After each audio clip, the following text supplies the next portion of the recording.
You still scored about over 1,800 points. In the real Big East, the original 9 team. Played against some guys, Mutombo, Morning, Anna Barrows, Doug West, Mark Bryant, my boy Derek Coleman, Sherman Douglas, Ronnie Cycli, Billy Owens.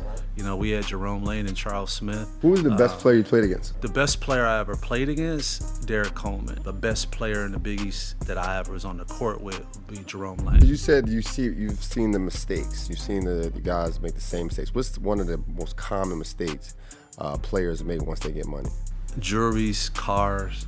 No, that's not. They're not investments? Luxury items. They're not investments, Jay? Here's my challenge with it. If you make an investment, and from that investment, you make a return, you take your return and go and do that, I'm all for that. But when you're taking your principal and going and doing those things, that bothers me. What's up, scorers? Welcome back to the channel. Today we have another special guest. But before we start, make sure you guys like, subscribe, and share. We want to keep getting great guests. And like I said, we have another amazing one. We got a bucket getter. I don't want to get nothing wrong, so I'm going to read this. We got a bucket getter, yep. 3-time all Big East honors. LA native, don't forget that. Played in the golden era of the Big East. 6 all-time leading scorer for the University of Pitt. Now the founder of 16 Redditing Development and 1822 Realty Service. Please welcome Jason Matthew. Hey, happy to be here, man. Thank you, brother. It's always good to come home. Thank you, always brother. good to come home. So you LA to Pittsburgh. Yeah. What strike that for you? Because my brother lives in Pittsburgh. I love my brother there. Shout out Reef. But I've never been to Pittsburgh. I'll meet you in Philly. When you get to Philly, let me know. I'll pull up. What made you go to Pittsburgh? Well, it's an interesting story. So my high school, I went to St. Monica Catholic High School. And our booster organization would send a rising senior to 5-star basketball camp. Okay. So I remember those camps. Yep. Summer between my junior and senior year, I was the one that went to 5-star basketball camp at Robert Morris University in Pittsburgh. Nice. Went to Pitt 1, which was the top 100 players, and also went to Pitt 2. Nice. So I played well enough at Pitt 1 to be invited back to Pitt 2. And I actually worked in the cafeteria. Rick Fox and I was washing dishes and stuff like that. Yeah, Rick and I were cool. But he and I washed dishes, and we both ended up, at Pitt 2, and I ended up winning the MVP at the All-Star game at Pitt 2. Wow. But Pitt 1, no one on the East Coast had really heard about me till like 2 weeks before. Played in the Boston Shootout. East Coast stools started to hear about me and started recruiting me a little bit just from my performance in the Boston Shootout. Came to Pitt 1, played really well, made All-Star. And my first game was against my boy Jay Edwards. And Jay was a top shooting guard in class of 87. And obviously I knew who he was. So I actually picked Jay up full court the whole entire game, and Coach Calipari saw me. Wow. Yeah, picked him up full court. And the funny thing about it is I wasn't known as a defensive player, because I averaged, my junior year of high school, I averaged 26 a game, and my senior year, 28 a game. And I played in the Camino Real League, which was the top league at the time in the whole state of California. So I wasn't known as a defensive player, but at 5-star, I picked Jay up like full court the whole game. That's one way to get noticed. I tell players that all the time. Play defense. That's right. And Coach Cal saw me, and then from there, he just recruited. So you were coached by Calipari? Yeah. I was in Coach Cal's last recruiting class. Okay. Before he got his first head coaching job at UMass. Nice. So Coach Cal had to convince my mom to let me go 3,000 miles away from home.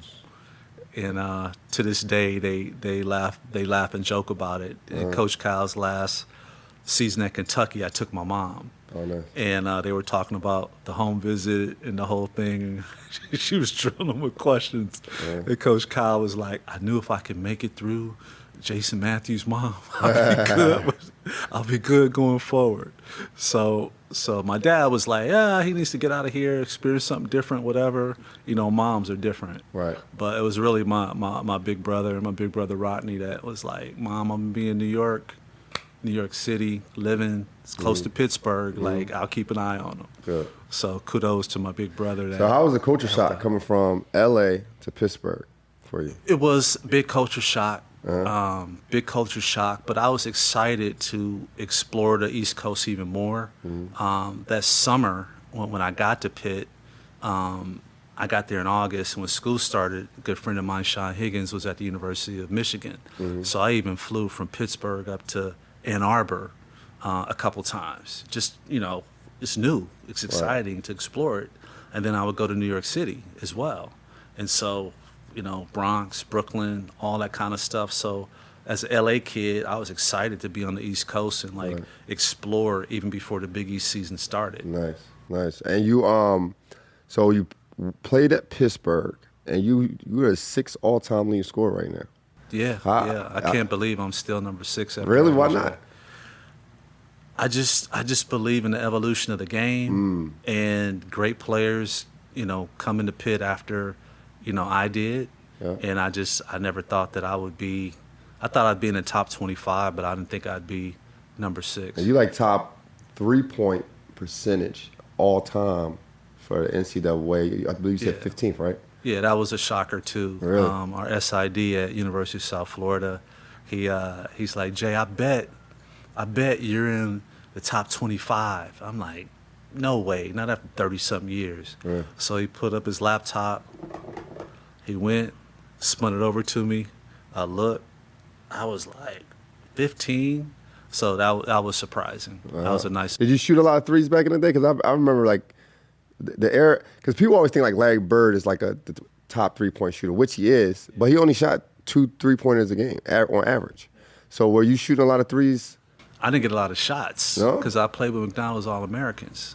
So even though my career average was 15, I had to be extremely efficient. So I didn't have the luxury of missing one shot. I shot career 88% from the free throw line, and from 3, 45.7. Right. So I didn't have the luxury.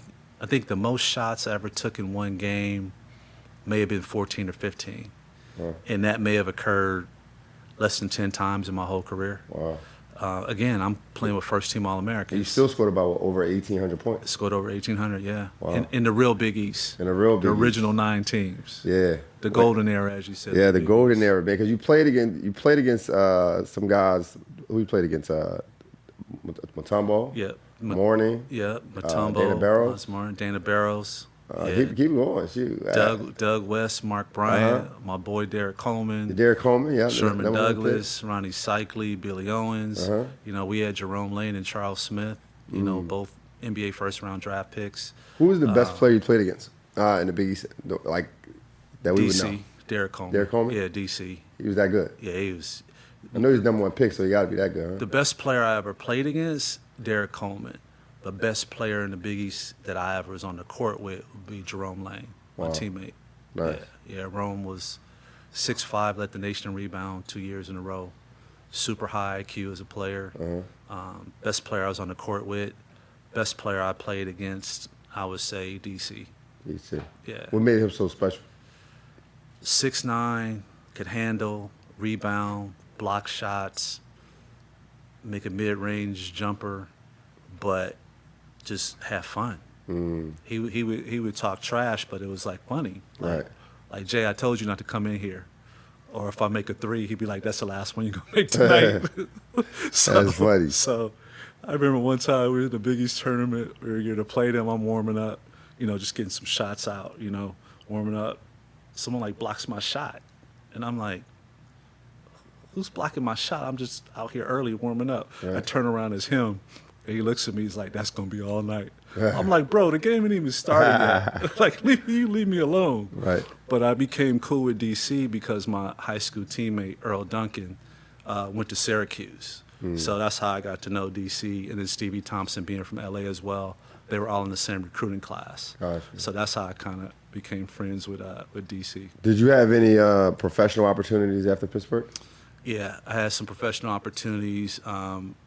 I didn't get drafted. Jerry West called the day after the draft and asked if I would come play summer league with the Lakers, and I did. I played well enough to make it to vet camp. Got cut and played in a league called the G League, and it was minor league, NBA stuff. Really developed my game there. Came back the next summer with the Bucks. Played summer league with the Bucks, and then I went to the Philippines. Nice. How was that? Phenomenal life experience. Such a good life experience that I actually retired after that. Really? Because I told myself if I didn't have a guaranteed NBA contract 2 years after college that I was going to move on. Because I come from a family of entrepreneurs. My grandfather had a couple businesses. My grandmother had 3 businesses, and I would work in their businesses as a kid. So I always knew I wanted to be a business owner. Gotcha. And so that was my mentality. So I looked at pro basketball as a way to raise capital for me to start, Gotcha. get started as a businessman. And also when I was in school, I interned at investment banking firms with my brother's best friend, Rob Sirleaf. Right. So I was exposed to the capital markets, and I would see owners of sports teams come to Wall Street to raise money for their real businesses. Gotcha. And that's why I was looking at it like, well, I don't want to be a player, I want to be an owner. And that was my mentality even when I was in college. So when I came to Pitt, I did not have ideas of pro basketball. I was like, got out of South Central LA, thanks to basketball, gonna get a good education, and I understood alumni, that they open the doors for you when you're done to get going in your, so I understood the whole process. You understood that basketball was a tool. Basketball is a tool. Yep. I was a UCLA ball boy. Me and my best friend Josh Oppenheimer from 4th grade, we were UCLA ball boys. And I used to see former players sitting in the stands in Pauley Pavilion with men and women in business attire. And at 12 years old, I didn't really understand the relationship, but I had the visual. So once I started getting recruited 3 years later at 15 years old when I was in 10th grade, and I started hearing this word alumni, I was like, oh, so you play, you get your degree, you're done, they help you transition into your life. So I came in as a freshman asking for business cards from the alumni because I understood that these were the people that were going to help me transition into my business career. Right. So I was always serious about, networking and getting out in the community and giving people the opportunity to really get to know me beyond the basketball court. Right. Like I understood as a 17-year-old freshman that this is actually what you need to do. Right. But being a UCLA ball boy, 17, you already planning out your life. Like where did that come from? Because I mean, you from South Central. We was talking off survival. It comes from survival. Yeah, but you know what, man? Like 17, I think for me at 17, I wasn't thinking like, all right, where I want to be at 40, because I think just the environment I was in, you just happy to get past 25, 26. Right. So I'm not Same. even thinking about Same. the alumni part of things. I'm not thinking about those things. But you are. So I mean, so just being around it helped you clarify that vision. Yeah, being in LA was a gift and a curse. Candidly, you saw players retire in from college, like not even play pro, go on to be successful in their field, and then you see players that hang on too long, 40 years old, still trying to find an overseas contract. Right. So in our city, like most urban core basketball hub cities like Philly, where you're from, you see both sides of it. You see a player that knew when to move on, and you see a player over the age of 35, 36 still trying to find an overseas contract. Right. So as a kid in LA, you see that. You see it in football, you see it in baseball, you see it in basketball.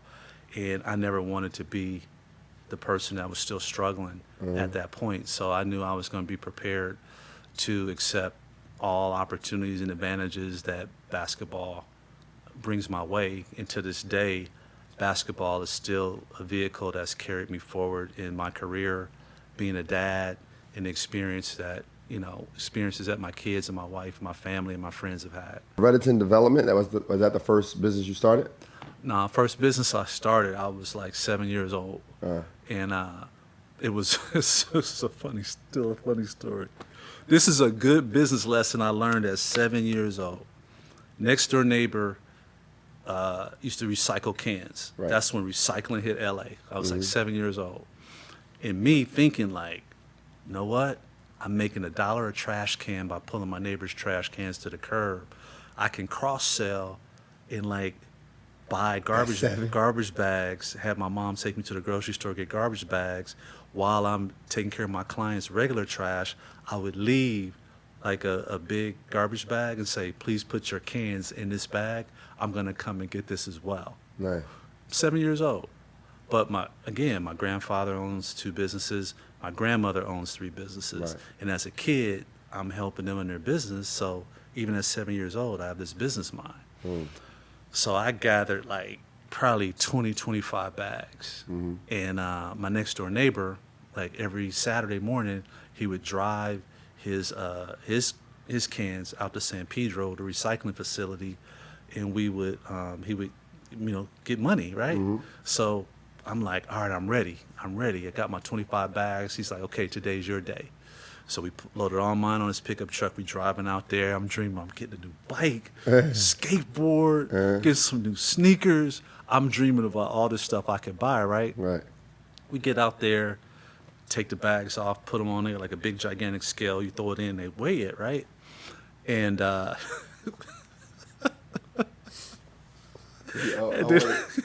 waiting for this punchline right here. And then they got this little, monitor thing, shows the weight, and then it shows like the money, right? And so it said 3.78. And I'm thinking like, is this like metric? Is this something like whatever, right? And it spits out the receipt. You take the receipt to the counter and they pay you, right? So I'm waiting. I'm thinking new bike, skateboard, bro. $3.78 for all that work. Wow. First time I lost money as a businessman, I was 7 years old. Wow. I divested that recycling business even before we got back in the truck to go back home. You talk about disappointment. I believe it. I was like, I believe it. I spent money on the garbage bags, my time. I'm 7 years old, Right. and this is how my brain is operating. So at that point, I learned a very, very good lesson in business. You better do your homework, you better do your research, and you better know like what you're getting into. And all I saw was the visual. I saw my neighbor taking his stuff. Right. He kind of geesed me up a little bit. Jason, you could make some good money. He was happy that I made the $3.78. Right. But I was expecting like 2 more zeros on that. I got you. You know what I'm saying? Yeah, I mean, I think that's how we all kind of learn stuff too. Like we look at the visual of it; it looks fun, but we don't factor in the overhead. We don't factor in the time. We don't factor in the money that needs to be spent for you to get it. Exactly. We don't factor in the hardships of it. Exactly. So that is a great business. I don't think. We used to shovel snow back in the day. Yeah. But I didn't think about like the time. I was just thinking about. Look, like you said, I get some stickers. I can get all the things that come with the money when you're a kid. Exactly. So you started when did you start Reddington Development? And tell us what that is. Sure. In 2018, my wife and I bought our first property in Reddington Beach, Florida, 25 miles from the Tampa airport. And for me, it is pretty interesting how that happened because being from LA, going to high school in Santa Monica at St. Monica Catholic High School, it's close to Palisades, close to Malibu. So when you say beach house, that's $5 million minimum for a little shack at the bottom of the hill, not at the top of the hill. So when our realtor Alexis sent me the text to come look at this property, when I looked at it, I saw 235, and I thought it was 2.3 million. So I ignored it, and she called me, and I'm like, Alexis, we're not ready to start buying $2 million beach houses yet. We still flipping houses in West Tampa, Seminole Heights, all that kind of stuff, Tampa Heights. She's like, look at the text I sent you. Look at the listing. And I added an extra 0 because mentally when you say beach to me, I'm thinking LA. Yeah. And I saw 235,000. Wow. And I'm like, I grabbed my wife. I'm like, come on, we're going to look at this property. We pulled up, saw it, little 1,200 square foot cinder block, one store. I'm like, we'll take it. Like, because again, my vision in real estate, both my wife and I have a good vision of seeing where a neighborhood may be 3 or 5 years down the road. So we've never missed on a neighborhood before. We've been collateral damage in 2008, 2009 when the whole world was collateral damage. Right. But as far as picking the right neighborhoods and having the vision, both of us have that. What are the criteria or steps that to take when you're looking at an area like that you're saying, well, you know what, this area is going to be a better area in 10 years? What are you guys looking at? Looking at, I was always told, follow the public money. Where is the Public money or public money? public Public money, okay. money? Take a look at where the municipality is investing their money. So beaches, you know, the beach is free, but it takes a lot of money from the municipality in order to keep the beaches nice. Right. So that's where we've always looked. You know, in Pittsburgh, they were building, you know, a new football stadium, a new baseball park, a new convention center, new hotels downtown, new department stores.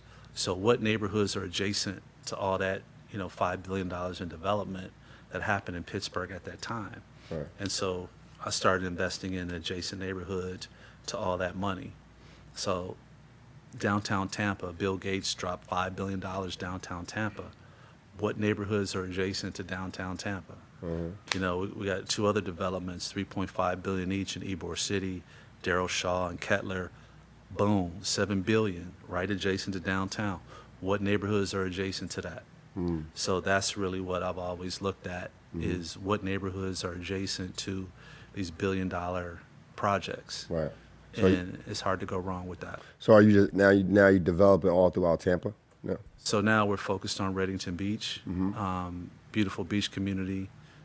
We tear down homes and then we build new luxury beach homes, and people come and stay and have a great time with their families and their friends. And we do a lot of group bookings. So our core business is the short-term rental, vacation rental business. Right. It's just that we do it a little different with the luxury homes that we build. Gotcha. And so, you know, whether it be a birthday celebration, a family reunion, we have a golf tournament coming up where they booked our homes for golf tournament because everyone doesn't want to stay in a hotel. Right.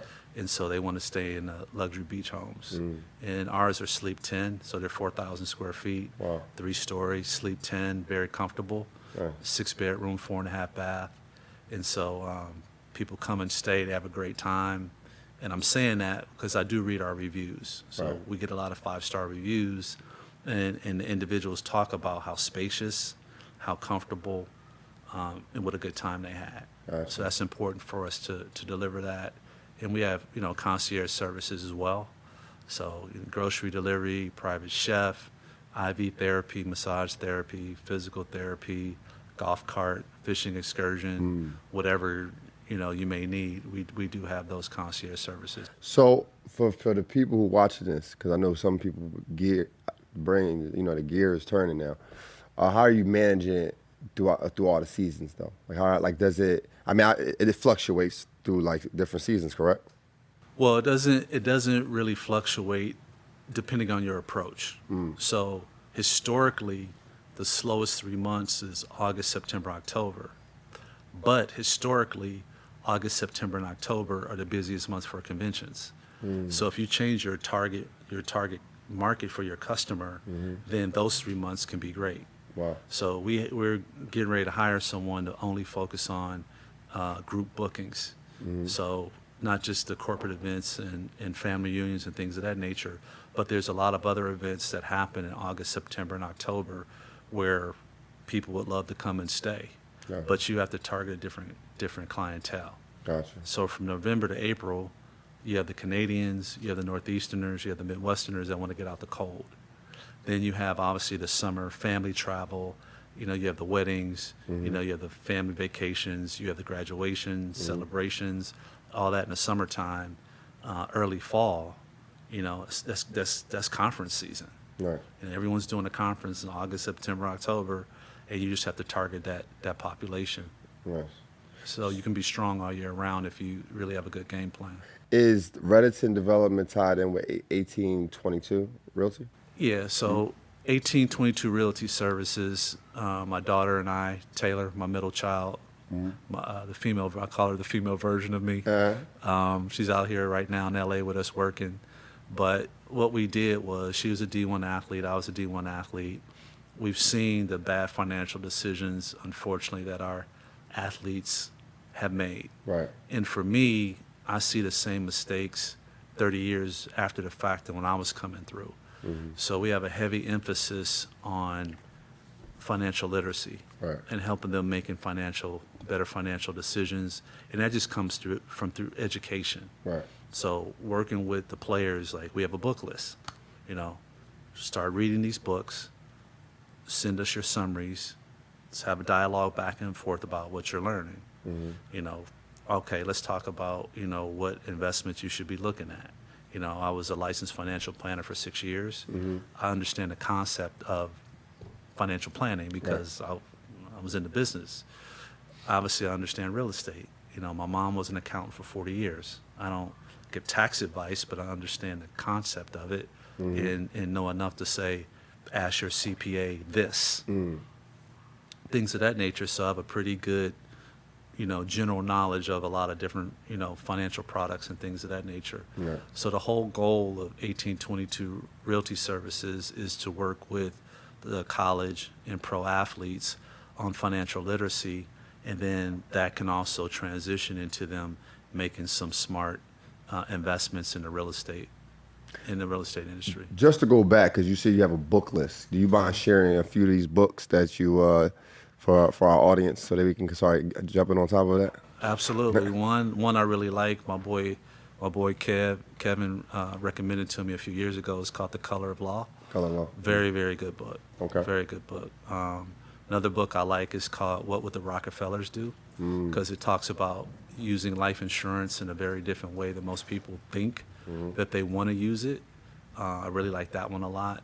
A lot of the players like that one because they're like, Coach Jay, I didn't know we can use life insurance for that. I thought it was just for when you die. I'm like, well, there's a benefit to life insurance while you're living as well. Wow. And then there's another one called The Whiteness of Wealth that I like, another good one. So we have about, 10 books on the list. A lot of the Rich Dad, Poor Dad stuff. Yeah. Kiyosaki's great. Right. So that's on the list, Rich Dad, Poor Dad, and also Rich Dad's Guide to Investing and Cash Flow Quadrant as well. Nice. So, but what's nice is once they start reading them, they really get excited. Like they really, like a whole new world is opened up. And they may have heard the concepts, but now they're getting the meaning behind the concepts. Gotcha. Because they're making money. They have mutual funds, they have stocks and bonds and stuff, but may not really know why. Right. And then the real estate piece is missed because the licensed financial planners are not allowed to discuss and promote investment products that their broker-dealer doesn't offer. Gotcha. So a lot of the real estate, the benefits, the income tax benefits, the bonus depreciation, getting their real estate professional status that can help lower their income tax liability, they don't get that information. So we bring them that information. What? Because you said you've seen the mistakes. You've seen the guys make the same mistakes. What's one of the most common mistakes players make once they get money? Jewelries, cars. No, that's not. They're not investments. Luxury items. They're not investments, Jay. Here's my challenge with it. If you make an investment, and from that investment, you make a return, and you take your return and go and do that, I'm all for that. But when you're taking your principal and going and doing those things when you haven't set up your, Roth IRA, your proper life insurance, stocks, bonds, mutual funds, real estate, understanding the tax advantages you can get from investing in real estate. When they haven't done those things, that bothers me. If they've done those things and they're making a return from that and they're taking that money and going into the Gucci store and dropping 10 grand, I don't have a problem with that. Right. But if they're not doing those things and they're taking their principal and going and doing those things, it's been the same for the last 30 years. My friends were doing that when I was coming through. Wow.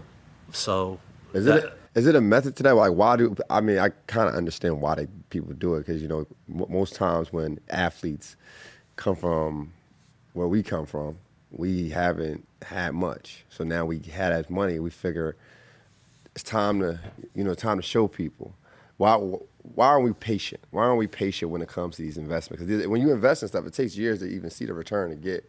I mean, sometimes, right? Yeah, sometimes, not all the time. I mean, I invest in Bitcoin. I invest in Ethereum as well. I do a little bit of crypto. I do, 99% of what I do is in real estate, but I do a little bit of crypto. Okay. So it doesn't always take years to see, a particular return. Right.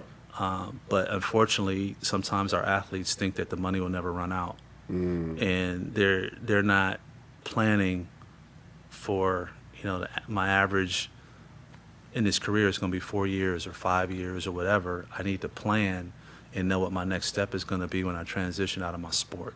Because everyone can't be a coach. Right. So the planning part of it, unfortunately, doesn't happen. And then it depends on education. I was fortunate. My brother's best friend was an investment banker. My mom was an accountant. My mom used to work at CPA firms in Beverly Hills and Century City. And as a kid, I would come in and help during tax time. So I would see pro athletes and movie stars and producers and all that. That's her firm she worked at. That's what they worked on. That was their clientele. Right. So I think exposure is a big thing. I was exposed as a kid with my grandparents being business owners, my mom working at CPA firms, my dad, into IT, working for LA County, my brother's best friend being an investment banker. So I was exposed at a young age, Right. and I had an understanding of like some financial literacy. Gotcha. I didn't completely understand it 100%, but I had enough to want to know more, and I was curious. So, but nowadays, while I don't give any of our clients a pass, they have access to information I never had when I was their age. Right. They have so much access to this information. So really, it just comes down to the discipline. And I've always felt like either I'm helping or I'm hurting. Right. For me, it's no gray area. So I'm very candid when I work with them. I'm very open, and I'm big on education. Gotcha. So I have a player. Sometimes they're not ready. Taylor and I get referrals from agents, from wealth management advisors, from CPAs, from other people in the sports industry. We'll get referrals, and sometimes the player isn't ready. What does that mean? Like, what does it mean they're not ready? They're like, hey, man, I want that. I need that Benz today. I have a player that I really genuinely like. Super nice young man, great family, good person. His parents is like, Coach Jay, we want you to work with him. And I'm like, absolutely. Send him the book list, set up some Zoom calls. He wasn't ready. Now, Coach Jay, what's up? How you doing? I'm like, I'm good. How you doing? It's like, I've been checking on you. Like, I see you balling. You good, Now he's ready. Right. But I tell you what makes them ready. Yeah. That was my next question. That income tax payment they have to make, sending that money into the IRS, is very painful for them the first time. If you had a good tax strategy, that number could actually be less. But with no tax strategy and not being ready, just cost you a lot of money that you probably won't get back. Right. Unless you do something in real estate and get a carryback, get a carryback, and then you can apply it to that tax you had to pay. Gotcha. So sometimes I was the type of kid that you didn't have to tell me the stove was hot. Someone I trust tell me the stove is hot, I'm not touching the stove. Some kids, like a couple of mine, Right. I tell them the stove is hot, they gonna touch the stove. Even though they're my kids, they got to touch the stove. Right. So some of the players, they coming out like, Coach Jay, like, I'm locked in, I'm ready. Like, send me the book list. I'm coming out to Reddington Beach. I'm doing a tour. Like, I'm ready. Right. Other players, they got to write that first income tax check. And then they're like, okay, I'm ready now. As 1822, are y'all only work with athletes? We'll work with, our main focus is the athletes. But if someone came to us, a young tech person making $2 million a year or something like that, needs some help with financial literacy. Is it a minimum Work with income they need to make? Not a minimum at all. Okay. Yeah, not a minimum at all. Okay. But we see the biggest challenges in the athlete arena, and again, it's not 100% the athlete's fault. Right. And I'm not being overly critical, because I do love working with them, and I'll always help them. Like I tell them, I'll never quit on you. Even though you're not ready, I'll never quit on you. Right. And they know that. Right. They know I may not hear from them for 6 months. As soon as they send me a text or a DM, within an hour, they hear back from me. So I'll never quit on them, but I'm going to always tell them the truth. Gotcha. Like, I'm not critical, I'm just candid. And I'm going to always tell them the truth. Like, this is what it is. And I'll always be that way. But what I found is a lot of athletes, they haven't been taught who to go to for what advice. Like, they don't understand that you take a real estate deal to your attorney, they're not supposed to say whether or not it's a good deal. They're supposed to look at the legal documents and determine if you're protected legally, right, or what your risk may be from a legal standpoint. Taking it to a CPA, CPA is supposed to look at it and say, here are the tax advantages that are available to you if you make this investment. They're really not supposed to give real estate advice unless they have their license. Gotcha.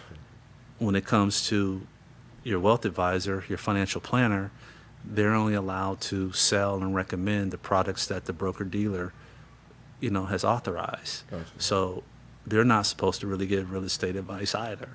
So as a player, who do I go to get real estate advice? So sometimes the player is not going to the right person for real estate advice. So we underwrite the real estate deals for them. Okay. So if they've invested already, which is most of the time, sometimes they make investments and ask us to take a look at it, the real estate deal, and let them know what their options are if they may want to exit. Some of the younger ones haven't made the real estate investments yet, so we do a really good job on education, and they actually step forward in the real estate game, in my opinion, in the right way. Gotcha. Sometimes the player's already made the investment, and we have to go back and look at it, show them certain things about that investment, educate them on it even more, and determine if they want to exit or continue to move forward with it. Gotcha. So, and this is not, Taylor has her residential license, which she makes commissions from. I have my commercial real estate license, both in Florida, that I make money from. So that's how realtors and brokers make money, is by getting properties sold. What we do at 1822 is we will independently underwrite that deal and show the player the good, the bad, the risk, things of that nature. But it's difficult to find that independent valuation of real estate. Right. So it's a lot of realtors, a lot of brokers. They get players referred to them, and they're selling a property. We do more of the analytical work. Gotcha. We analyze it. We look at it. Every investment's a risk. Every stocks, bonds, mutual funds, real estate, it's an investment. So it's a risk. Starting your own business is a risk. I found it out at 7 years old. It's a risk. Yeah. But you want to be educated on the risk and then find out how do you mitigate the risk. So we do a lot of that work as well with the pro athletes, and I enjoy it. It's fun. Taylor enjoys it. I enjoy it. We deal with a cast of characters. They're funny. They're hilarious. They text us funny stuff. I have one player we're working with now. He hitting me like 5 questions a day. Like he sees it. Like he gets it. Like he was big into crypto. Now he's on this real estate. He's like Coach J, sending me YouTubes but that's what we want. We really want them to dive into it like that. If you were making $50,000 to $70,000 a year, how would you start building your wealth? I would invest in my education. Education, okay. Because you can take $5,000 of that money, and with the right education, 3 years later, that $5,000 can be $100,000. Nice. So I believe I'm in fortunate to be in a real estate investment group called Boardroom Mastermind. Okay. My wife and I joined in April of 2022, and we've had a lot of growth in our business because we're in that group, and we meet on a quarterly basis. We don't talk about how great we are. We talk about the challenges we're having in our current businesses, and everyone gets 30 minutes. It's recorded, and your fellow members help you solve. We solve each other's problems, and we do it on a quarterly basis. That has helped our business grow tremendously. And you talk about pretty much every product type, every real estate product type is covered in our real estate investment group. So the access to information is incredible. Wow, yeah. So I had to ask that because I know, everyone's not obviously making millions of dollars as an athlete who's watching this. But I know there are people who are waking up every single day and they're busting their ass for their families. And they're like, look, how can we get to that level? Because we all trying to get there, right? So I think that's perfect. Like you said, investing in education. I would take that $5,000, invest in education, and then there's a bunch of free networking groups, different networking events, get to know people, understand what they do. You know, do you have a YouTube channel? Do you have an IG page? Like, if someone went to my IG page, my Jason Matthews, RE Investor, they can literally learn how to build a luxury beach home. It's on my IG page. Wow. I walk through the house step by step. We're pouring a foundation, concrete, you know, we're building a shell, poured the concrete with the rebar. I literally walk through the entire process. So when I say invest in education, there's courses you can buy, there's conferences you can attend, and there's a lot of free content out there. So I would educate myself is what I would do. Gotcha. And then I would network. Education and networking is huge. Now, you said content. There's a lot of content out there that in my opinion, that's sometimes misleading. What content to stay away from, or what type of like the get rich quick thing? What stuff that you should stay away from? Well, get rich quick is not true. Right. I've been in the real estate game for 30 years. Peaks and valleys. More peaks than valleys, which is why I'm still in the game. Yeah. I've taken multiple shots to the back of the head with a spiked baseball bat. Right. In real estate, but I've also had my wife and I have had some great wins. I like John Hope Bryant. Like, I love John Hope. He just comes with the data, the candid information. Like, he just tell you straight up like how it is. Yeah. I love content like that. So you have proven individuals like that that's accumulated a massive portfolio, and he's from Compton. Yeah. I've seen him on the Breakfast Club a couple times. Love John Hope Bryant. Yeah, so I love the guys at Earn Your Leisure. They're great. I love listening to them as well. So you can find some really good content out there. But I would say anything that talks about like get rich quick. So we can't make millions of dollars in 6 months. You can, but you got to learn how to do it the right way. Right. In my real estate investment group, we have wholesalers. They don't just wholesale single family homes. One of my friends, he wholesales apartment complexes. So, but he's learned how to do it. That's my point. It takes time. It takes time to learn how to do it. That's one of the things I always tell people. The common denominator in everyone's success is time.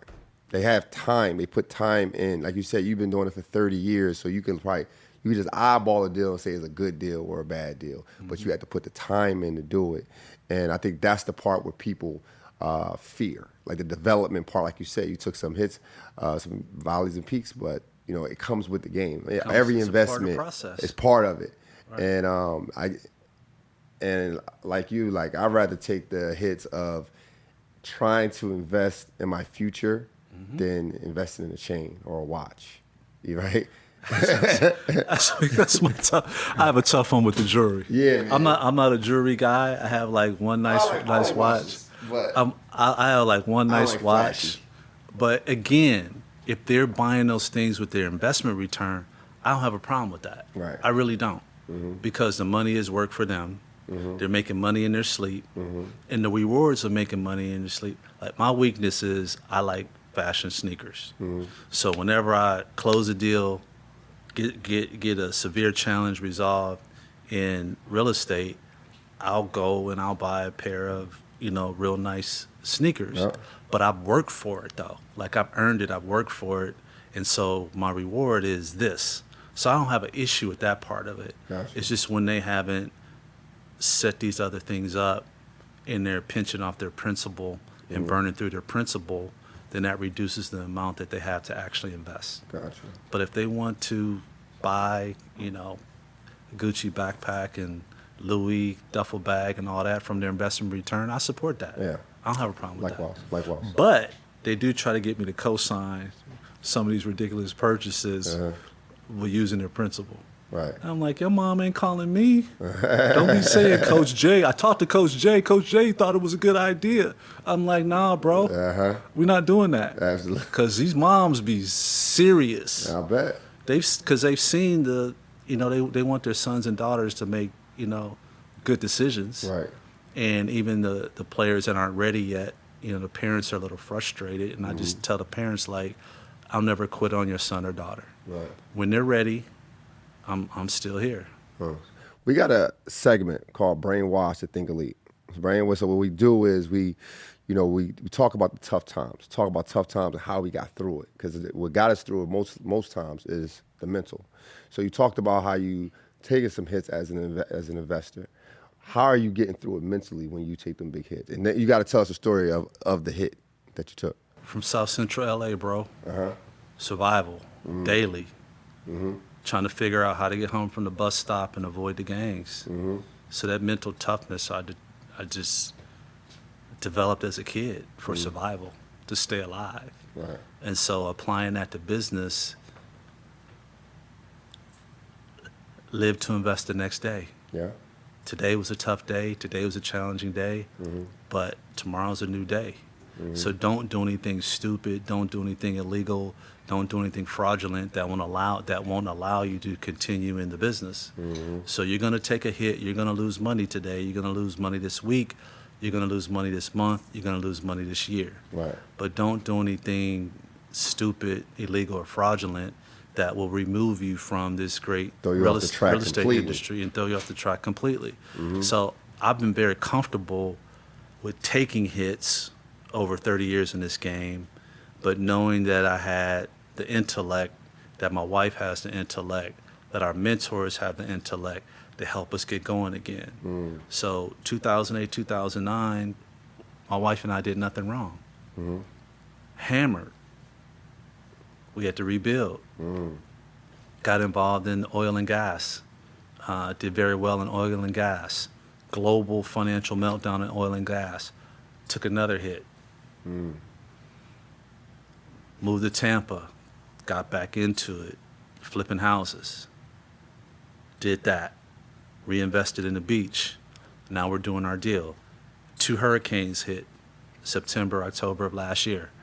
Tampa hasn't been hit directly by a hurricane in over 100 years. But we had flood insurance. Wow. So we made it through because of flood insurance. So we still had to clean the mud and sand out of our properties, and our team just did a phenomenal job. We had a lot of help. Shout out to the team. Our team's phenomenal, and we got through it. Right. So it's just part of the process.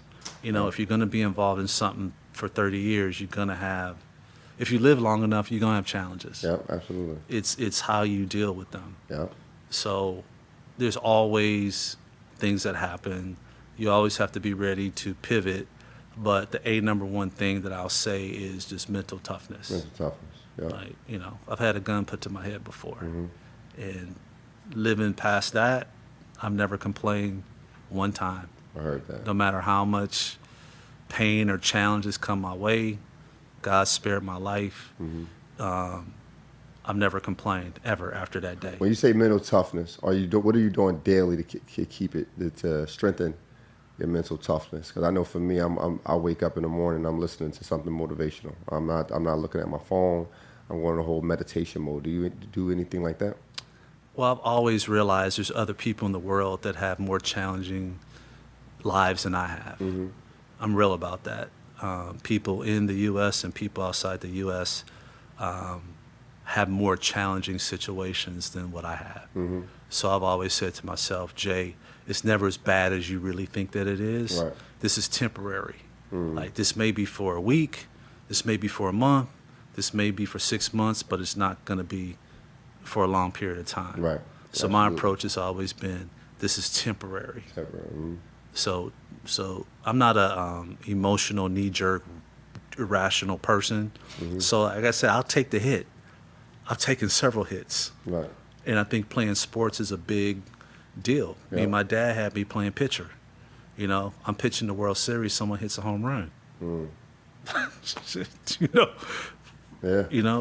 I'm hooping. I've missed a game-winning shot before. Right. So I think but willing to get on the mound and pitch in the Little League World Series at our park, willing to take the game-winning shot, win or lose. That's a part of it. Yep, absolutely. I'm always willing to take the shot. Yep, that's, And sometimes I'm going to win, sometimes I'm not going to win. absolutely. But if I don't win, I know it's temporary and I know it's a lesson to learn. Yeah. So I would say for me, it's realizing that this pain is temporary, this situation is temporary, and there's millions, tens of millions of people in the world that are in a worse situation than what you are. Absolutely. So that's what really keeps my mental toughness reality. And then the other part is my family. Yeah. You know, my wife and I do what I do for our 3 kids. So looking at them, hard workers, good kids, all play sports, all involved in sports. They get up every day and my kids go after it. Yeah. I'm so thankful I do not have lazy kids. I have spoiled kids, but I don't have lazy kids. Nothing wrong with that. They go after it. Right. So my wife and I don't mind spoiling them because they do get up every day. And, you know, my son, Brand, 3.6 GPA in high school. My daughter, Taylor, her freshman year in college, doubled my GPA. My freshman year. She literally doubled my GPA. Joke. And she's getting her master's now at Georgetown in real estate. She just graduated undergrad in Howard in December. And she's like, Dad, I'm not ready to be an adult yet. I want to go to grad school. So my wife helped her get into Georgetown, kind of backdoored me on a little bit. You know, came to me after the fact with the plan. Right. I was like, all right, whatever. But Yeah, Big East rivals, huh? yeah, so she's there doing that. But, you know, my little one, she's just starting 6th grade. Yeah. So That's good, man. don't have lazy kids. And all of them have that entrepreneurial spirit. All of them realize, you know, basketball and real estate is why they have the lives they have. So I'm fortunate because a lot of kids aren't interested in the businesses that their parents are involved in. And fortunately, you know, with my wife and I, all 3 of our kids have an interest. So we're blessed. We're very blessed. You know what? I wanted to go back to basketball before we close out because you mentioned we talked about how you played against Mutombo, Mourning, and Derek Coleman. Derek Coleman being the best player you've played against. So I'm gonna take him out the equation. Who was better to play? Who was better at the time, Mourning or Mutombo, when you played? Zoe was more advanced. Mutombo was strictly a defensive player. Zoe had mid-range jumper, jump hook right hand, jump hook left hand. So I would say Zoe was the more skilled player at the time. Dikembe didn't really improve his offensive game until he got to the pros. Gotcha. Then he got the hook, you know, the hooks, the little up and under and all that kind of stuff. Right. But when we played them, there was like no shots in the paint. It was all jumpers. I bet. It was all jumpers. Did you? Who did you grow up watching? Like who was like your favorite player growing up? Magic's always been my Magic? guy, man. Nice. Because Magic was always in the community. So he was real. So my dad would take my brother and I to Laker games, but the UCLA men's gym, Magic would sit us down and like talk to us. Gotcha. So he was real. So Darryl Strawberry was the same way. Like Darryl Strawberry and Eric Davis, both, you know, Major League Baseball All-Stars, but from South Central LA, they were always in the community. You know, Marcus Allen, when he played for the Raiders, he was always in the community. So those guys were very real to us. Like we would sit there and they would talk to us about life, making good decisions. So Magic's always been my guy. Community, business, best point guard of all time. Is that the GOAT for you? For me, it is. For me, for my GOAT would be Magic. Magic. For all those reasons. Gotcha. Yeah, it's not just the on the court stuff. Like who goes to the ticket manager and says, I want the names of all the people sitting on the floor, Laker games, and I want to set up one-on-one meetings with them. Wow. Like who does that? Magic was doing that, huh? Yeah. Wow. And then so with 18, Shout out Magic, man. yeah, with 1822 Realty Services, you know, I tell the players we work with, I'm like, look up Isaiah Thomas, what he did. Isaiah Thomas would set up 2 meetings in every city the Pistons went to, road games, 2 CEOs. when he retired from basketball, he had this tremendous Rolodex of all these CEOs he met with over the course of the years of being an NBA player. Right. So he wasn't in his room playing around on road games. Right. He had business meetings with CEOs in that city. Right. Who's doing that? Genius. Gee, I mean, LeBron does that type of stuff, and I'm sure there's some other players, but for Magic and Isaiah to do stuff like that, that's just tremendous. And I tell people all the time, if they weren't, Junior Bridgman as well, if they weren't NBA players, they would still be successful business people. Being an NBA player just expedited what they were doing. Back to basketball being a tool. Right, and I use myself as an example. In my DNA, business ownership, entrepreneurs, playing college basketball, high school basketball in LA, playing college basketball and some pro, that accelerated my opportunities in business. Right. So I knew I would be a successful business person because it's in my DNA, but being involved in the game of basketball, which I love, has expedited those opportunities for me. Gotcha. So I try to share with our younger players that don't burn bridges. Never let anyone take advantage of you, but don't burn bridges, because in basketball, as we know, it's only 1 degree of separation. Yep. Literally 1 degree of separation in basketball. Yep. So don't burn bridges, because when you're not going to be in every room. Yep. Absolutely. And when you're not in that room, people may not help you, but you don't want people hurting you. Right. Absolutely.